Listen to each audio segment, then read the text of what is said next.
Parte 9. Orden práctico de una comunidad sana. Capítulo 35. De creyentes sueltos a cuerpo ordenado. 1. Reunión no equivale a comunidad madura. Una de las confusiones más comunes en la vida del pueblo es pensar que reunir personas ya equivale a tener comunidad madura. No es así. Puede haber reuniones frecuentes, entusiasmo, enseñanza regular, actividades constantes y hasta lenguaje bíblico correcto, y aún así, no existir todavía un cuerpo ordenado en sentido sano. La reunión puede ser el comienzo. No es la meta. Esto debe decirse con claridad porque muchos grupos suponen que, por el solo hecho de congregarse, ya están viviendo la plenitud del orden comunitario. Pero la Escritura muestra algo más exigente. La comunidad sana no es simplemente gente junta, es un cuerpo que aprende, crece, sirve, se corrige, se ordena y camina bajo la verdad de Yahweh con responsabilidad compartida. También debe notarse que la reunión puede esconder mucha inmadurez. Personas que escuchan pero no entienden con profundidad. Gente que participa pero no asume responsabilidad. Grupos que dependen totalmente de una sola voz. Ambientes donde hay presencia colectiva, pero no verdadero discipulado ni crecimiento mutuo. Por eso la cantidad de reuniones o la frecuencia de los encuentros no deben confundirse con salud comunitaria. La comunidad madura tampoco nace automáticamente por afinidad doctrinal inicial. Puede haber creyentes sueltos que comparten ciertos entendimientos y aún así no sepan todavía caminar como cuerpo. Para que exista comunidad ordenada, hacen falta verdad, servicio, cuidado, disciplina, reconocimiento sobrio de responsabilidades y desarrollo de discípulos capaces. Sin eso, sigue habiendo más bien agrupación que cuerpo. Además, esta distinción ayuda a no engañarse con resultados rápidos. Un grupo puede reunirse y crecer en número, pero si no está creciendo también en orden, en responsabilidad y en madurez, entonces sigue siendo frágil. Y la fragilidad no siempre se nota al principio. Muchas veces aparece cuando llega el error, el conflicto o la ausencia de la figura más fuerte. Por eso este capítulo parte con una corrección necesaria. Reunión no equivale a comunidad madura. La comunidad sana requiere más que presencia compartida. Requiere cuerpo ordenado bajo Yahweh. 2. Enseñanza, servicio y crecimiento compartido. El paso de creyentes, sueltos a cuerpo, ordenado requiere 3 elementos que deben crecer juntos: enseñanza, servicio y crecimiento compartido. Si uno de estos falta gravemente, la comunidad se deforma. Puede volverse intelectual sin vida, activa sin fundamento o reunida sin verdadera madurez. La enseñanza es indispensable porque sin verdad el cuerpo no puede sostenerse. El pueblo necesita ser formado en la palabra, aprender a distinguir entre texto e inferencia, crecer en comprensión y ser afirmado contra el error. Pero la enseñanza sola no basta, si no produce obediencia, orden y vida compartida. Una comunidad puede oír mucho y aún así no estar siendo formada como cuerpo si la palabra no está descendiendo a relaciones, servicio y responsabilidad práctica. El servicio también es indispensable. El cuerpo no madura cuando unos pocos hacen casi todo y el resto consume. Madura cuando la enseñanza equipa a los apartados para servir. Allí comienzan a aparecer ayuda mutua, responsabilidad real, uso sano de dones y funcionamiento del cuerpo más allá de una sola figura visible. Sin servicio compartido, la comunidad se convierte en audiencia. El crecimiento compartido completa el cuadro. No se trata solo de que algunos maduren y otros miren. El cuerpo debe crecer en conjunto. Cada miembro según su medida, sí, pero todos llamados a avanzar. Esto incluye aprender, obedecer, servir, corregirse, edificarse y caminar con mayor estabilidad. Una comunidad donde solo crece el dirigente o donde solo unos pocos cargan con todo no ha llegado al orden sano. También debe verse que estos 3 elementos se fortalecen mutuamente. La enseñanza verdadera impulsa al servicio. El servicio ordenado ayuda al crecimiento del cuerpo. El crecimiento compartido genera más hambre de enseñanza fiel. Así se forma un círculo sano. En cambio, cuando uno de ellos domina y desplaza a los otros, aparece el desequilibrio. Por eso una comunidad sana no se construye solo con buenas reuniones. ni solo con obras prácticas, ni solo con relaciones agradables. Se construye cuando enseñanza, servicio y crecimiento compartido avanzan juntos bajo la palabra de Yahweh. 3. Reconocimiento de hombres probados. Para que una comunidad deje de ser solo un grupo de creyentes reunidos y llegue a ser un cuerpo ordenado, debe aprender a reconocer hombres probados. Este es un paso necesario. La comunidad no puede vivir indefinidamente en informalidad total, donde nadie carga responsabilidad visible o donde cualquier hombre fuerte ocupa el espacio por simple presencia. Reconocer hombres probados no significa inventar jerarquías apresuradas. Significa identificar con sobriedad y conforme al texto a aquellos cuya vida, casa, doctrina, carácter y servicio ya muestran peso suficiente para responsabilidades concretas. La comunidad no debe correr delante de esto, pero tampoco debe evitarlo por miedo a todo liderazgo.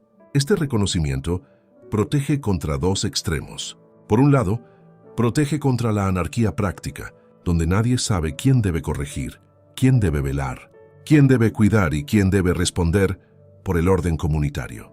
Por otro lado, protege contra el autonombramiento porque deja claro que el lugar no lo toma el hombre por sí mismo, sino que se reconoce donde la prueba ya lo ha hecho visible. También debe notarse que el reconocimiento de hombres probados no empieza con título, sino con vida. La comunidad primero ve fruto, servicio fiel, estabilidad, testimonio y madurez. Luego puede hablar de responsabilidad formal. Si se invierte ese orden, se produce un liderazgo artificial. Pero si se respeta, el pueblo gana seguridad y claridad. Además, el reconocimiento sobrio de hombres probados ayuda a que la comunidad madure en confianza sana. Ya no depende solo de simpatías personales o de la figura más fuerte del momento. Aprende a mirar lo que Yahweh pide: carácter, casa, doctrina, prudencia y fidelidad. Así se fortalece también el discernimiento del pueblo. Por eso este punto es central en el orden práctico de una comunidad sana. Los hombres probados deben ser reconocidos. No por presión, no por necesidad carnal, no por ambición humana, sino porque el cuerpo necesita orden real bajo la palabra de Yahweh. 4.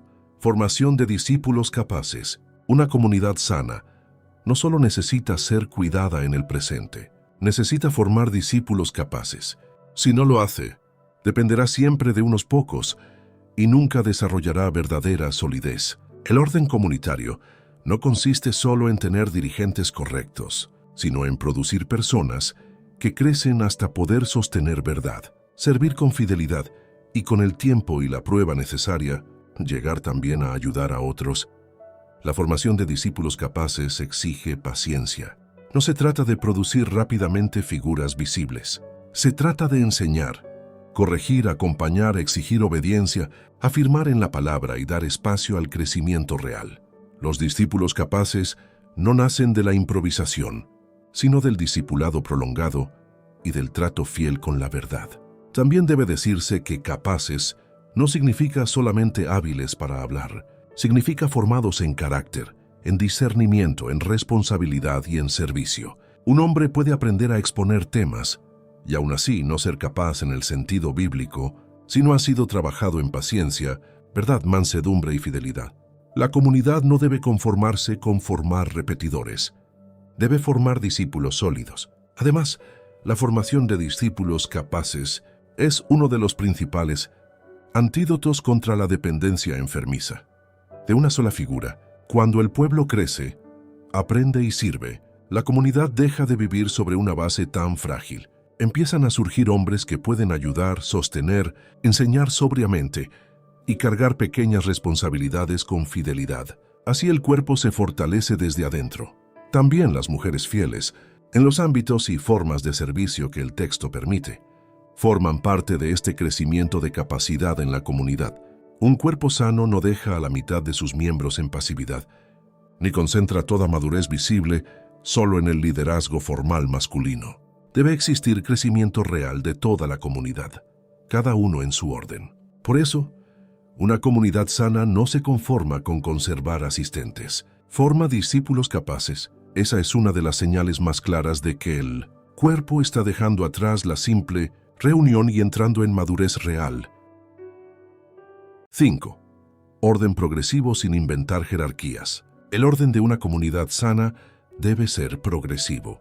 No aparece completo en un día, ni necesita ser impuesto de golpe con estructuras pesadas que el texto no manda. Pero que el orden sea progresivo no significa que sea inexistente. Significa que debe crecer conforme crecen la verdad, la madurez, la prueba y el reconocimiento sobrio de responsabilidades. Este punto es importante porque algunos reaccionan contra el desorden, inventando rápidamente jerarquías, consejos inflados, títulos múltiples y cadenas de autoridad que la Escritura no exige. Eso no es restauración, es ansiedad organizativa. La comunidad puede terminar más cargada de estructura humana que ordenada según Yahweh. El orden progresivo comienza por enseñanza fiel, por discipulado serio, por crecimiento en responsabilidad compartida y por reconocimiento de hombres probados. Luego, conforme la comunidad madura, pueden afirmarse mejor los cargos locales, la disciplina, la pluralidad sana y la distribución de servicio. Pero todo eso debe brotar de la vida real del cuerpo, no de la obsesión por parecer organizados. Además, no inventar jerarquías significa resistir la tentación de llenar los vacíos con rangos religiosos. Si el texto no exige un pastor principal, ni una cadena piramidal de apóstoles modernos, ni una nomenclatura inflada para cada función, entonces la comunidad no debe fabricar esas cosas en nombre del orden. El orden bíblico puede ser sobrio, y precisamente por eso más sano. También debe decirse que el orden progresivo requiere humildad. Una comunidad debe reconocer lo que ya tiene y lo que todavía no tiene. No necesita fingir madurez que no posee. Debe crecer paso a paso, sometiendo cada avance a la palabra de Yahweh y evitando tanto la informalidad, permanente como la construcción apresurada de sistemas humanos. Por eso este capítulo concluye así. Una comunidad sana pasa de creyentes sueltos a cuerpo ordenado mediante enseñanza, servicio, crecimiento compartido, reconocimiento de hombres probados y formación de discípulos capaces. Pero ese orden debe crecer progresivamente y sin inventar jerarquías que la Escritura no establece. Esa es la vía sobria. Esa es la vía sana.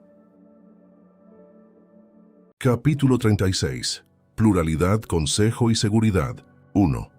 La sabiduría de muchos consejeros. La Escritura muestra repetidamente el valor de la pluralidad en el consejo. Esto no significa que toda multitud de opiniones produzca automáticamente verdad, pero sí significa que una comunidad no debe depender ordinariamente de la percepción aislada de un solo hombre para sostener su vida, su dirección y su discernimiento.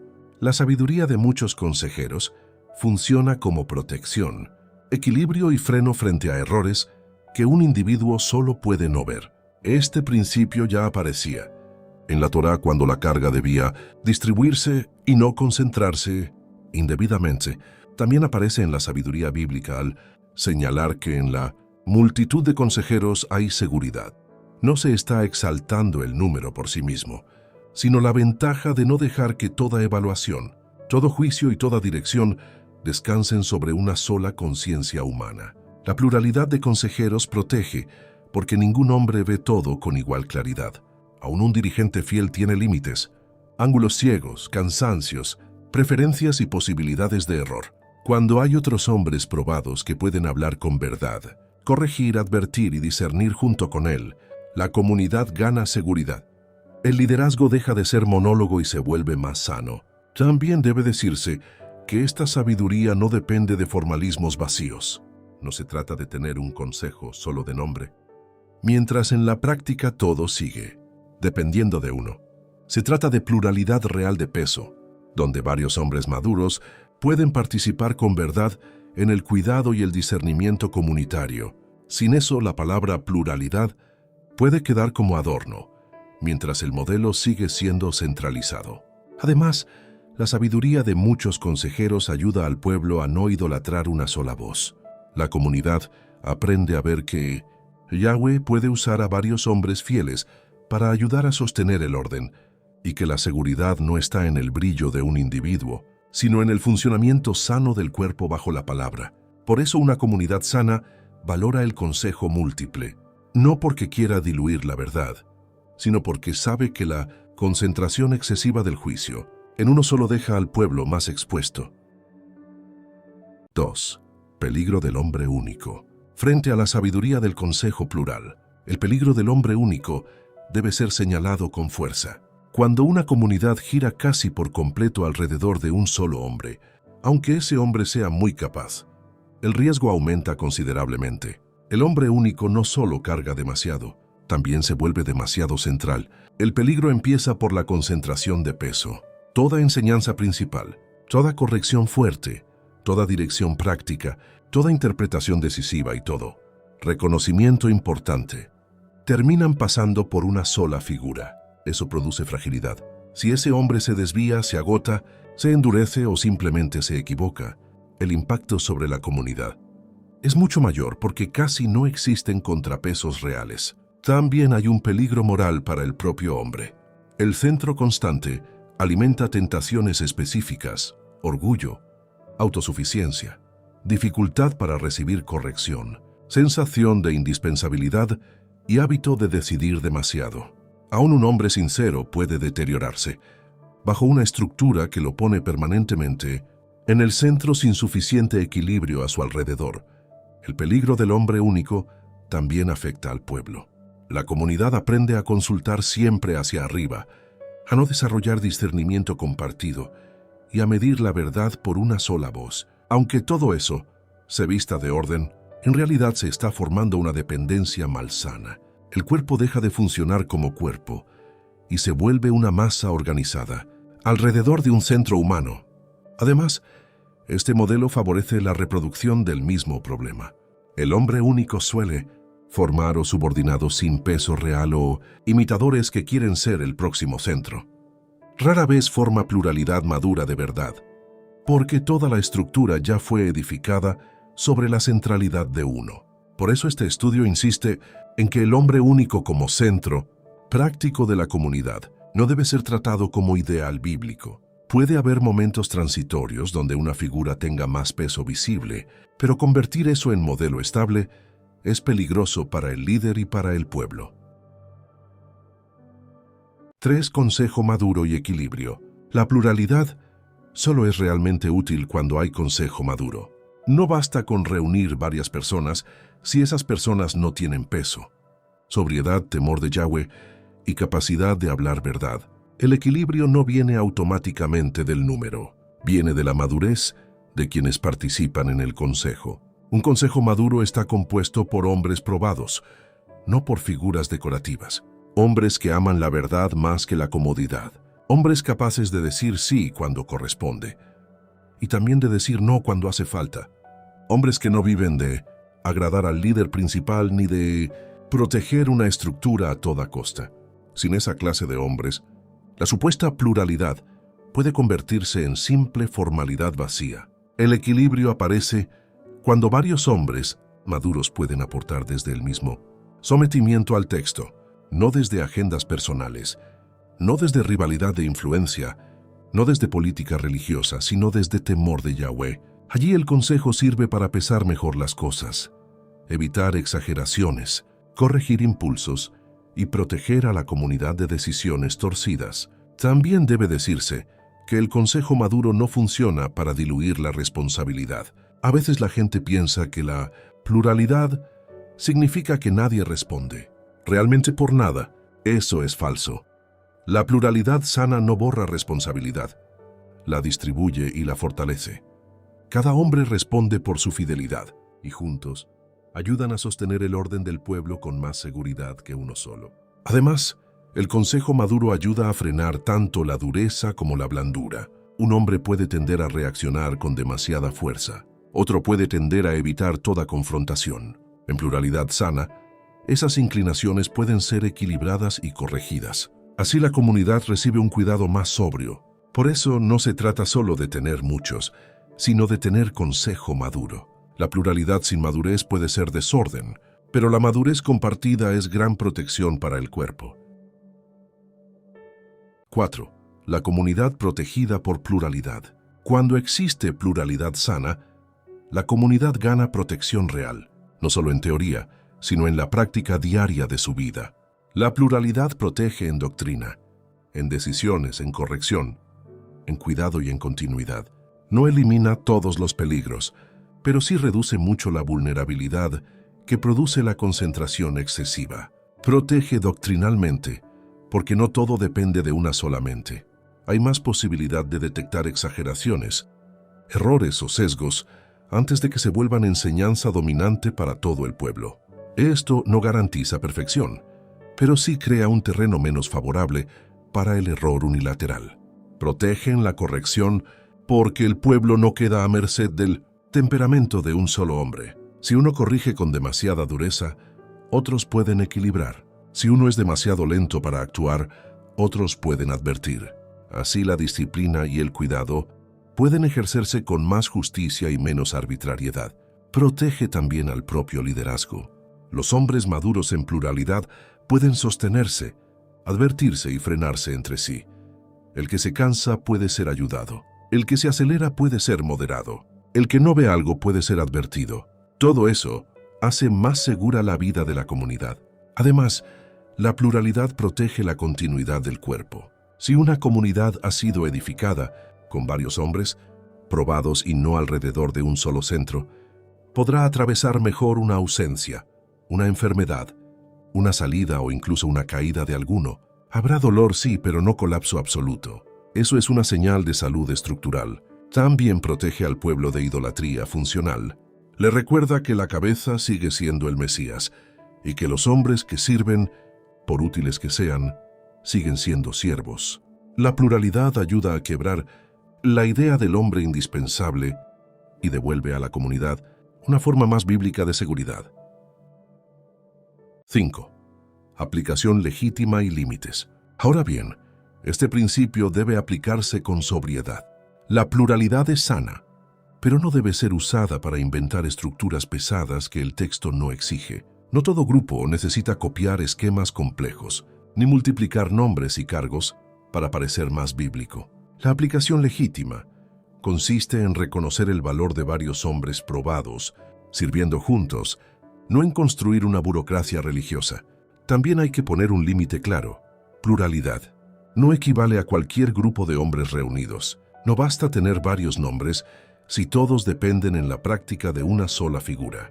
Tampoco basta armar un consejo si no hay verdadera madurez, libertad de hablar verdad y sometimiento común al texto. La pluralidad nominal sin realidad interior no protege a nadie. Por otro lado, tampoco debe usarse este principio para negar que en ciertos momentos un hombre pueda tener más visibilidad o cargar más en cierta área. Eso puede ocurrir. El punto no es forzar una igualdad artificial de presencia o de capacidad. El punto es evitar que esa diferencia se convierta en centralización incuestionable o en modelo del hombre único. Además, una comunidad pequeña o en etapa inicial puede no tener todavía una pluralidad madura plenamente formada. En esos casos no debe fingirse lo que aún no existe. Debe trabajarse hacia ello con paciencia, discipulado, prueba y reconocimiento sobrio. La solución no es inventar pluralidad artificial, sino crecer hacia ella con verdad. Por eso la aplicación legítima de este principio es esta: valorar la sabiduría de muchos consejeros, evitar el modelo del hombre único, formar consejo maduro y proteger al pueblo por medio de pluralidad real. Pero todo eso debe hacerse sin inflar estructuras, ni llamar mandato absoluto a lo que el texto presenta más bien como principio de salud y seguridad. Ese es el camino sobrio. Capítulo 37. ¿Qué puede hacerse hoy y qué no debe inventarse? 1. Lo que el texto exige para una comunidad actual. Después de todo lo examinado, hace falta aterrizar el estudio al presente. La pregunta no es solo qué errores deben rechazarse, sino también qué exige realmente la Escritura para una comunidad actual que quiera caminar con fidelidad. La respuesta debe ser sobria. No se nos dejó un manual moderno de administración religiosa, pero sí principios y requisitos suficientemente claros para no andar a ciegas. El texto exige primero que la comunidad viva bajo la autoridad de Yahweh y de su palabra, no bajo la creatividad organizativa de hombres. Eso significa que ninguna estructura actual puede legitimarse solo porque funciona, porque crece o porque parece eficiente. Debe someterse al marco ya establecido, Torá primero, luego Tanaj, y el Brit Hadashah en continuidad con esa base. También exige que el pueblo no viva en anarquía. La comunidad necesita enseñanza fiel, corrección, cuidado, disciplina, responsabilidad compartida y hombres probados para el liderazgo local. No basta con buena intención, reuniones frecuentes o afinidad doctrinal general. El cuerpo necesita orden real. El texto exige además que los cargos locales regulados sean tratados con seriedad. Ancianos, supervisores y diáconos no deben ser inventados ni vaciados. Deben ser reconocidos donde existan hombres que cumplan lo requerido. Eso implica carácter, casa ordenada, madurez, doctrina sana, prueba y buen testimonio. Una comunidad actual no tiene derecho a reemplazar estos filtros por carisma, entusiasmo o necesidad práctica. También exige que el pueblo crezca como cuerpo. No fue llamado a depender infantilmente de una sola figura, sino a ser edificado hacia madurez. Por eso una comunidad actual debe tomar en serio el discipulado, el estudio, la responsabilidad de aprender y la formación de hombres capaces. Además, el texto exige que la autoridad sea servicio y no dominio. Esto afecta directamente la forma en que una comunidad debe organizarse hoy, donde la estructura produce centralización carnal, títulos inflados o obediencia ciega. Esa estructura ya chocó con el modelo del Mesías, aunque use lenguaje bíblico. Por eso lo que el texto exige hoy no es poco. Exige verdad, orden, cargos tratados con seriedad, pueblo maduro, liderazgo probado y autoridad bajo Yahweh. Lo que no exige es una maquinaria clerical moderna para validar todo eso. 2. Lo que puede organizarse con prudencia. Junto a lo que el texto exige, hay cosas que una comunidad puede organizar con prudencia. Este punto también es importante, porque no todo lo que una comunidad hace en la práctica está detallado como mandato explícito. La vida real exige decisiones concretas, horarios, formas de reunión, distribución de tareas, coordinación entre comunidades, maneras de enseñar, formas de ayuda y cuidado. Todo eso puede organizarse, pero debe permanecer en su lugar. Organizar con prudencia significa tomar decisiones prácticas que ayuden al cuerpo a obedecer y funcionar, sin convertir esas decisiones en ley divina. Una comunidad puede establecer momentos de enseñanza, reuniones de estudio, formas de ayuda a necesitados, criterios prudenciales para servir en ciertas tareas, cooperación entre grupos cercanos o mecanismos sanos para atender conflictos. Todo eso puede ser legítimo. También puede organizarse prudentemente la manera en que hombres probados sirven juntos, cómo se distribuyen cargas, cómo se protege el tiempo para enseñanza, cómo se acompaña a nuevos creyentes y cómo se afirma a quienes van creciendo. Estas cosas no deben ser despreciadas como si toda organización fuera carnal. El problema no es organizar. El problema es absolutizar la organización humana. La prudencia también permite reconocer que distintas comunidades pueden aplicar ciertos principios de maneras no idénticas, siempre que no contradigan el orden del texto. No toda diferencia práctica es infidelidad. Donde la Escritura no fija un único procedimiento, puede haber margen para decisiones sobrias adaptadas a contexto, tamaño y madurez del grupo. Pero esa prudencia tiene un límite. No debe inventar nuevas doctrinas ni nuevos cargos. Puede ordenar la vida común. No puede reemplazar el texto. Puede ayudar a aplicar principios. No puede presentarse como revelación obligatoria solo porque resultó útil. Por eso la comunidad actual necesita sabiduría práctica, pero también humildad. Debe saber decir, esto lo hacemos por prudencia, no porque sea Torá. Esa honestidad evita muchos abusos. 3. Lo que no debe llamarse cargo bíblico. Este es un punto que debe hablarse con claridad, porque hoy abundan palabras y funciones que se presentan como si fueran cargos bíblicos establecidos, cuando en realidad no lo son. No todo lo útil, visible o antiguo en sonido debe llamarse cargo bíblico.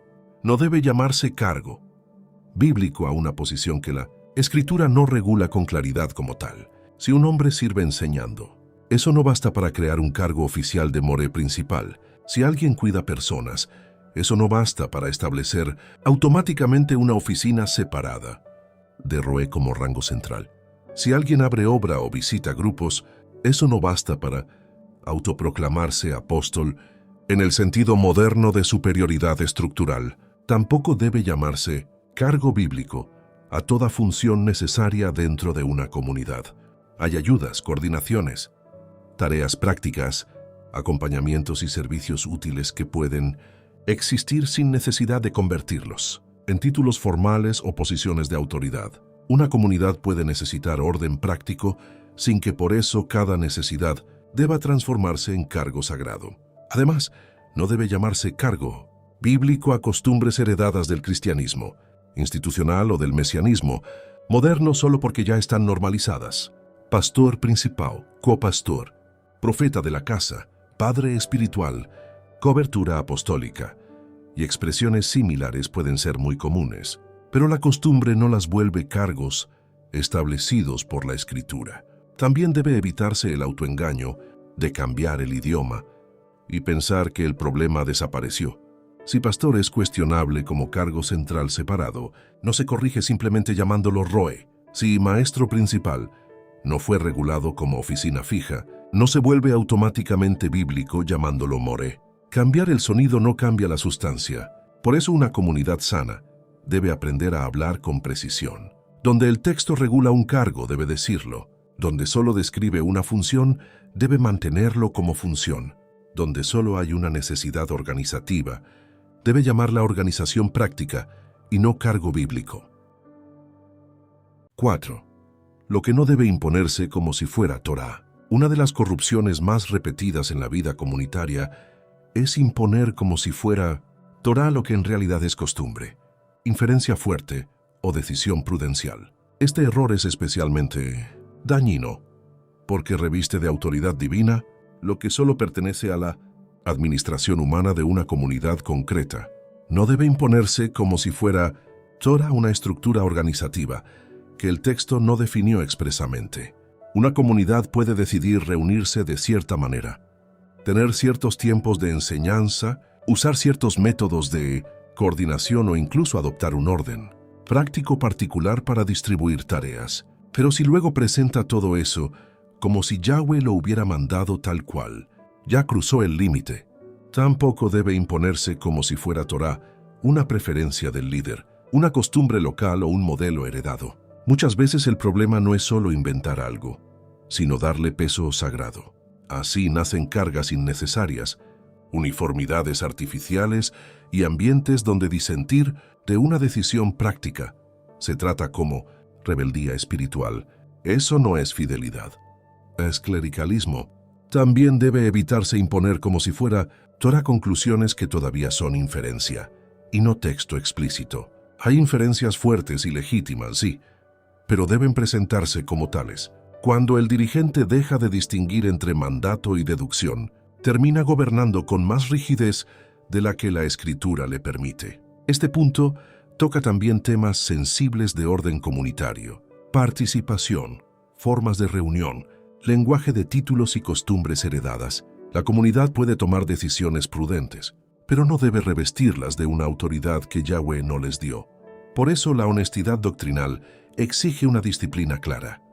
Decir qué exige el texto, qué puede inferirse, qué pertenece a costumbre y qué es solo organización práctica. Donde esa disciplina se pierde, el pueblo queda cargado con mandamientos humanos, presentados como si fueran de Yahweh.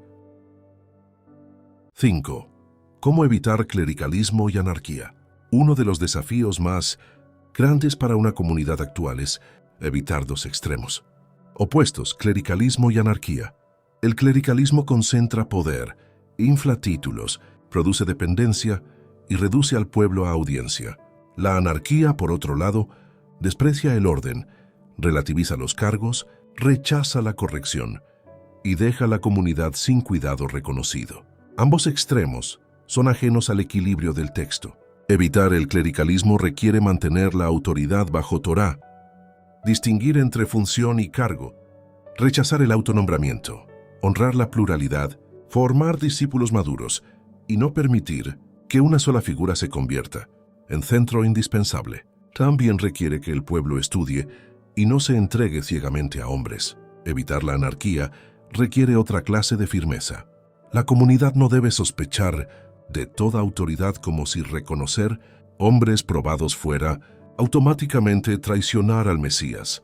La Escritura sí reconoce liderazgo local, sí exige cargos tratados con seriedad, sí llama a obedecer a quienes velan y sí demanda orden comunitario. El rechazo de todo liderazgo no es restauración, es inmadurez disfrazada de libertad. El equilibrio sano aparece cuando la comunidad reconoce autoridad legítima, pero siempre limitada y bajo la palabra. Cuando hay cuidado real sin dominio, cuando hay cargos reales sin castas, cuando hay organización sin invención de jerarquías, cuando hay obediencia sin servilismo, cuando hay libertad sin desorden. También debe decirse que este equilibrio no se logra solo con buenas definiciones. Se logra formando una cultura comunitaria sana, una cultura donde el texto pesa más que las personalidades, donde los hombres probados son reconocidos sin ser idolatrados, donde el pueblo aprende a estudiar y donde el liderazgo se entiende como servicio. Por eso evitar clericalismo y anarquía no consiste en quedarse en un punto medio tibio entre dos errores, consiste en volver al orden sobrio de la Escritura, que rechaza tanto el dominio religioso como la informalidad sin gobierno. 6. Orden actual bajo principios de Torá. La conclusión práctica de este capítulo es esta. Si es posible vivir hoy con orden comunitario bajo principios de Torá, sin copiar servilmente sistemas religiosos modernos y sin caer en informalidad vacía, pero ese orden debe construirse desde la base correcta. Debe construirse con Yahweh como Rey, con el Mesías como cabeza del cuerpo y con la Torá como fundamento normativo. Debe reconocer el valor de la casa, de la prueba, de la madurez y del carácter. Debe tomar en serio los cargos locales regulados, sin inventar otros por ambición o costumbre. Debe valorar el pastoreo real como función de cuidado, y no como trono de centralización. Debe formar discípulos maduros, y no solo seguidores bien reunidos. También debe aceptar que la vida actual exige decisiones prácticas. Pero esas decisiones deben estar sometidas al texto y presentadas con honestidad, como prudencia cuando no sean mandato. Esa es una parte esencial del orden actual. Saber organizar sin absolutizar la organización. Además, el orden actual bajo principios de Torá debe rechazar la fascinación por títulos, por estructuras impresionantes y por figuras dominantes. La comunidad sana no necesita sonar grande. Necesita ser fiel. La restauración verdadera suele ser más sobria de lo que muchos desean, precisamente porque está menos interesada en parecer poderosa y más interesada en obedecer.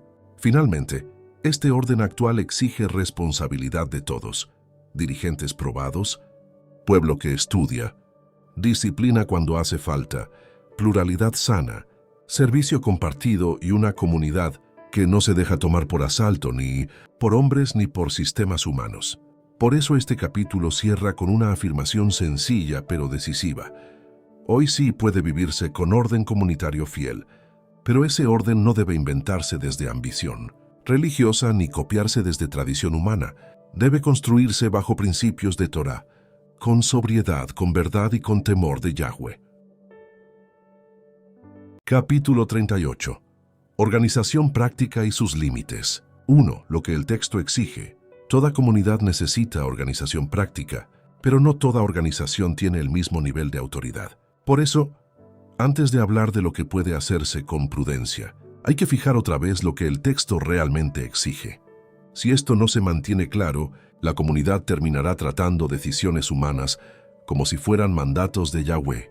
El texto exige primero que la comunidad viva bajo la palabra de Yahweh y no bajo improvisación constante. Exige enseñanza fiel, corrección del error, cuidado del rebaño, responsabilidad compartida y reconocimiento sobrio de hombres probados para los cargos locales regulados. Exige también que el liderazgo no sea dominador, que el pueblo no sea infantil y que el orden comunitario no se construya sobre autonombramientos.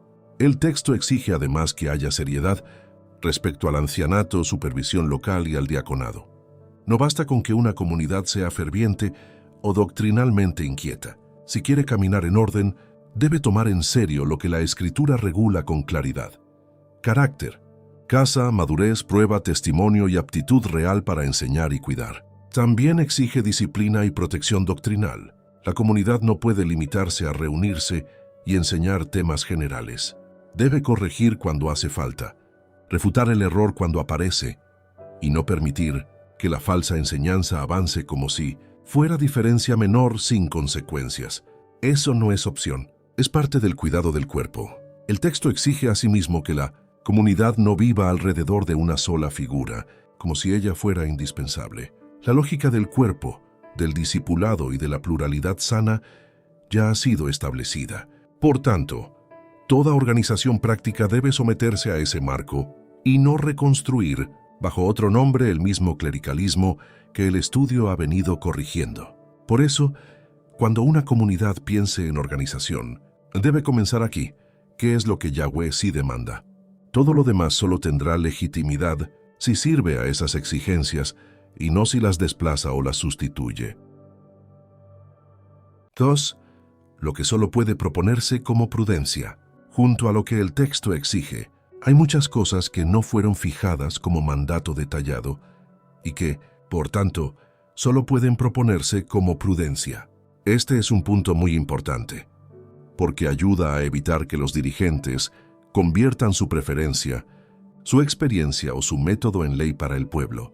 Puede proponerse con prudencia la frecuencia de ciertas reuniones, la forma de distribuir tiempos de enseñanza, la manera de organizar ayudas prácticas, el uso de espacios específicos para discipulado, la secuencia de ciertos estudios, la forma en que se acompaña a nuevos creyentes, la manera de coordinar visitas o de ordenar ciertos servicios. Todo esto puede ser útil y hasta necesario, pero no debe ser elevado al nivel de mandamiento si el texto no lo hace. También puede proponerse con prudencia que una comunidad, según su tamaño y madurez, establezca ciertas formas de comunicación, ciertos momentos de consejo, ciertos criterios de preparación antes de entregar tareas visibles o ciertas medidas prácticas para preservar orden y claridad. Nada de esto es malo en sí mismo. El problema aparece cuando se habla de ello como si Yahweh lo hubiera revelado exactamente así, para toda comunidad y toda época. La prudencia verdadera sabe decir, esto es conveniente, esto puede ayudar, esto nos ha resultado sano, esto parece coherente con los principios, pero no dice, esto es Torá cuando no lo es. Esa diferencia es una de las marcas más importantes de una comunidad sana y de un liderazgo honesto. Además, la prudencia puede variar según contexto, sin que eso implique infidelidad. Una comunidad pequeña no necesariamente organizará ciertas cosas igual que una comunidad más madura o más extendida. Lo importante no es la uniformidad artificial, sino la sumisión al mismo marco bíblico y la honestidad respecto del nivel de autoridad de cada decisión. Por eso, una propuesta prudencial es legítima cuando ayuda al cuerpo a vivir con orden y verdad, pero sigue reconociéndose como propuesta. En el momento en que se reviste de autoridad divina sin base textual suficiente, deja de ser prudencia y empieza a convertirse en carga humana. 3. Reuniones, enseñanza, servicio y corrección. Una comunidad actual debe organizar, al menos en términos básicos, 4 áreas prácticas: reuniones, enseñanza, servicio y corrección. No porque la Escritura entregue una plantilla moderna cerrada de administración, sino porque sin estas áreas, funcionando de manera sana la vida comunitaria se debilita rápidamente. Las reuniones necesitan orden, porque la simple acumulación de personas no produce cuerpo maduro. La comunidad debe reunirse de manera que la palabra pueda ser expuesta, el pueblo pueda ser edificado, la verdad pueda ser compartida y el cuerpo pueda crecer en vida real. El formato exacto puede variar prudentemente, pero la finalidad no debe perderse. La enseñanza también necesita organización. No basta con que cualquiera hable en cualquier momento con el mismo peso. Ya se ha mostrado que enseñar oficialmente exige aptitud, coherencia, dominio suficiente del texto y carácter probado. Por tanto, Una comunidad sana debe ordenar quién enseña, cómo lo hace y bajo qué responsabilidad, sin convertir esa organización en clericalismo, pero tampoco dejándola al azar. El servicio debe ser distribuido con verdad. Las necesidades prácticas, el cuidado mutuo, la ayuda concreta y las tareas necesarias para la vida común no deben recaer caóticamente ni concentrarse enfermizamente en unos pocos.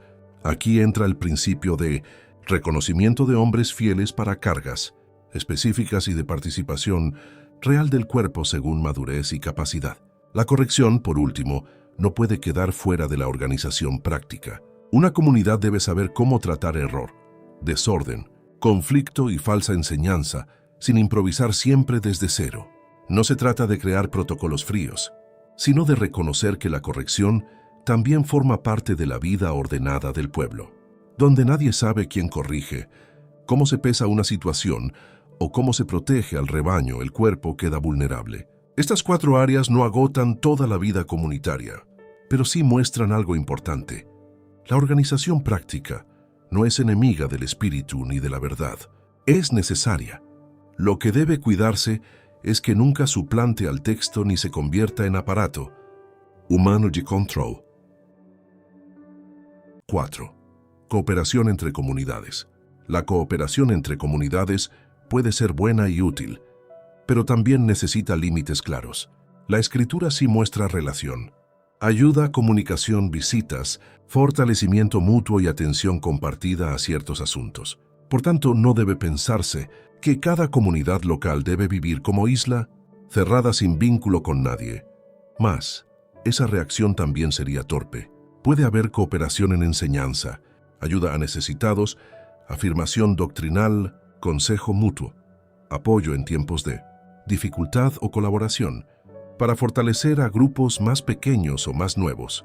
Todo esto puede ser sano si se mantiene bajo el orden de Yahweh y no se convierte en sistema de control. El problema aparece cuando la cooperación se transforma en jerarquía encubierta, es decir, cuando una comunidad o una figura externa empieza a operar como autoridad permanente sobre otras, sin que el texto haya establecido ese modelo como norma. Allí la ayuda deja de ser cooperación y se vuelve dependencia estructural. Eso ya entra en otro terreno. También debe vigilarse que la cooperación no vacíe la responsabilidad local. Una comunidad puede recibir ayuda, consejo o fortalecimiento, pero no debe acostumbrarse a delegar siempre hacia afuera lo que debería madurar dentro. La ayuda externa puede ser útil en ciertos momentos, especialmente en etapas tempranas o en situaciones de crisis, pero no debe reemplazar indefinidamente el desarrollo sano de hombres probados en el ámbito local. Además, la cooperación entre comunidades debe mantenerse transparente. No debe funcionar por cadenas ocultas de influencia, por coberturas no examinadas o por redes personales, donde el peso real ya no lo tiene el texto, sino la cercanía con ciertas figuras. Donde eso ocurre, la cooperación se ha corrompido. Por eso este estudio reconoce que la cooperación entre comunidades puede ser legítima, pero insiste en que debe permanecer como cooperación, ayuda mutua, consejo, fortalecimiento y servicio compartido. No debe convertirse en una pirámide de autoridad que la Escritura no exige. 5. Cuando una propuesta práctica se vuelve abuso.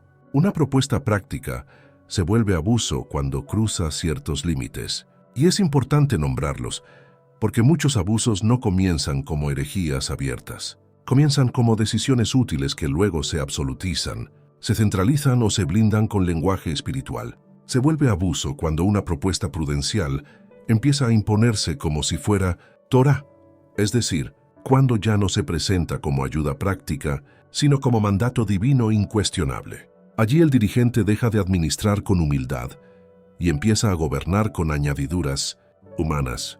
Se vuelve abuso cuando concentra poder innecesariamente. Una medida práctica puede haber nacido para ordenar, pero si termina haciendo que todo dependa más de una sola figura, de una sola oficina o de un solo flujo de aprobación, ya empezó a salir del camino sano. La organización ya no está sirviendo al cuerpo, está sirviendo a la centralización. También se vuelve abuso cuando impide la madurez del pueblo.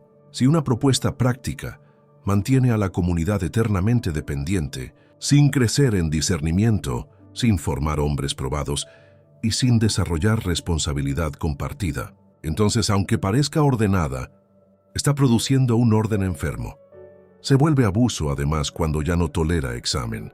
Toda medida prudencial debe poder ser revisada a la luz del texto.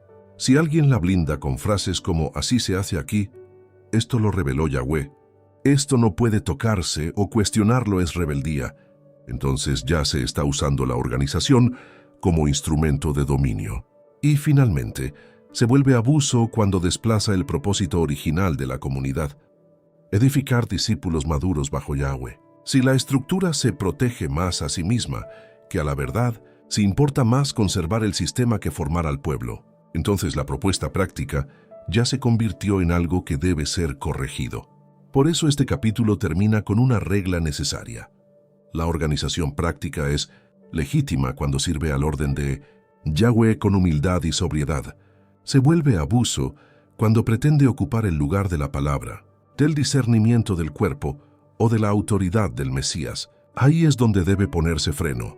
Continúa escuchando el siguiente video, en el cual comenzaremos con Parte 10. Lo que este estudio afirma y lo que no afirma. Conclusión general y un resumen de apéndices. El estudio completo y mucho más contenido lo puedes encontrar en nuestra página web, www.unsolopueblo.org.